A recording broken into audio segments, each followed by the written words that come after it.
রাদিয়াল্লাহু তাআলার ইসলাম গ্রহণের ঘটনা। হযরত বিলাল রাদিয়াল্লাহু তাআলা জন্ম নেন সৌদি আরবের পবিত্র মক্কা নগরীতে। জাতিতে তিনি একজন আফ্রো আরব।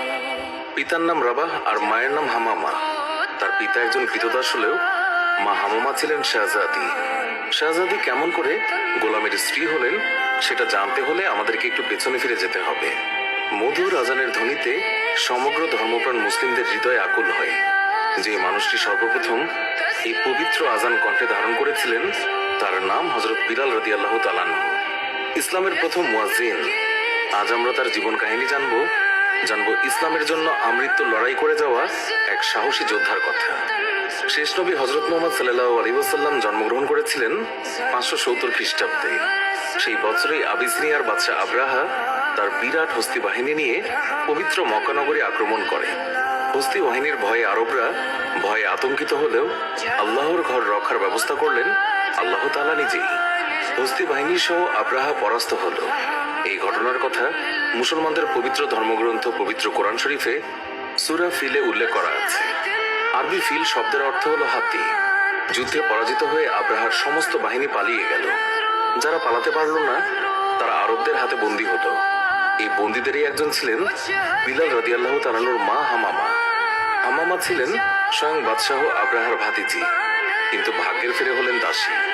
সম্ভ্রান্ত কুরাইশ বংশের এক ব্যক্তি খালফের ঘরে তার স্থান হলো বাদী হিসেবে। সেখানে আবিসিনিয়ার আরেক দাস রাবাহ কাজ করত। তাদের বিয়ে হয় এবং তাদের ঘরেই জন্ম নেয় ইসলামের একনিষ্ঠ কাণ্ডারি হযরত বিলাল রাদিয়াল্লাহু তাআলা আনহু।